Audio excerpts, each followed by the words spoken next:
बच्चा हो, जवान हो या बूढ़ा हो, मजबूत, घने और हेल्दी बाल हर किसी को पसंद होते हैं। लेकिन जब बाल वक्त से पहले कमजोर होने लगे, ज्यादा गिरने लगे या उनकी डेंसिटी कम होने लगे, तो अक्सर लोग समझते हैं कि मसला सिर्फ शैम्पू या ऑयल का है। हकीकत इससे काफी मुख्तलिफ होती है। अगर आपके बाल कमजोर हो रहे हैं, हेयर फॉल बढ़ रहा है और आप रोज नया शैम्पू या ऑयल चेंज कर रहे हैं, तो मुमकिन है मसला सर के बाल नहीं बल्कि अंदर हो। लोग अक्सर महंगे सीरम्स, ट्रीटमेंट्स और प्रोडक्ट्स पर हजारों रुपए खर्च कर देते हैं, लेकिन असल सवाल ये है कि क्या आपके बालों या स्कैल्प को वो न्यूट्रिशन मिल रही है कि उनकी ग्रोथ और उनकी स्ट्रेंथ पे प्रॉपर ध्यान मिल रहा है।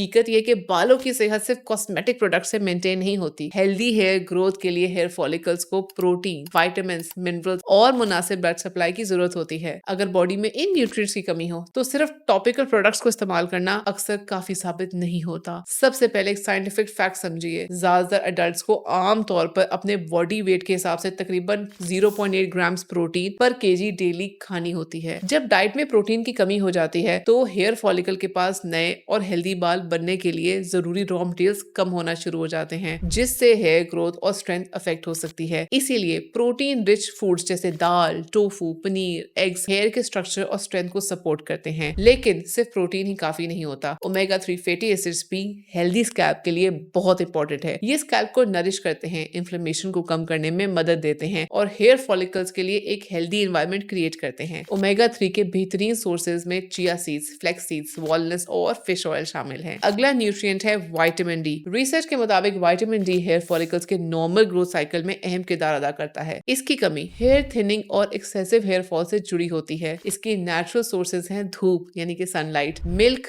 मशरूम्स और फोर्टिफाइड फूड्स। बालों की थिकनेस और ओवरऑल फॉलिकल स्ट्रेंथ के लिए जिंक और बायोटिन बहुत जरूरी होते हैं। जिंक फॉलिकल्स की मेंटेनेंस और स्कैल्प रिपेयर में मदद करता है, जबकि बायोटिन केराटिन प्रोडक्शन को सपोर्ट करता है। इन न्यूट्रिएंट्स के अच्छे सोर्सेज हैं नट्स, सीड्स, होल ग्रेन्स और बनानास। एक और न्यूट्रिएंट जो अक्सर नजरअंदाज किया जाता है और वो है आयरन। आयरन ब्लड के जरिए ऑक्सीजन को हेयर फॉलिकल्स तक पहुंचाता है। अगर बॉडी में आयरन की कमी हो तो फॉलिकल्स को ऑक्सीजन कम मिलती है, जिसकी वजह से हेयर फॉल बढ़ सकता है। आयरन के अच्छे सोर्सेज में शामिल हैं पालक, स्पिनच, सेसमी सीड्स, रागी और डेट्स। इसी तरह विटामिन B12 भी हेयर के लिए बहुत इंपॉर्टेंट है। ये हेल्दी ब्लड सेल्स और न्यूट्रिएंट को ट्रांसपोर्ट करने में हेल्प करता है। अगर B12 की डेफिशिएंसी हो तो फॉलिकल्स तक न्यूट्रिएंट्स का सप्लाई मुतासिर हो सकता है। इसके नेचुरल सोर्सेज में शामिल है दूध, दही, अंडे और न्यूट्रिशनल यीस्ट। इसी तरह पंपकिन सीड्स में मौजूद जिंक फॉलिकल्स के अंदर माइक्रोस्कोपिक डैमेज को रिपेयर करता है और उन्हें मजबूत बनाता है। इसके अलावा नारियल, बादाम का ऑयल और देसी घी का मुनासिब क्वांटिटी में इस्तेमाल स्कैल्प के लिए हेल्दी एनवायरनमेंट क्रिएट करता है। आखिर में सिर्फ इतना याद रखिए कि हेल्दी हेयर किसी शैम्पू, ऑयल या सप्लीमेंट का नतीजा नहीं होता। स्ट्रॉन्ग और हेल्दी बाल एक बैलेंस डाइट, सही न्यूट्रिएंट्स, अच्छी लाइफस्टाइल और कंसिस्टेंसी का रिजल्ट होता है।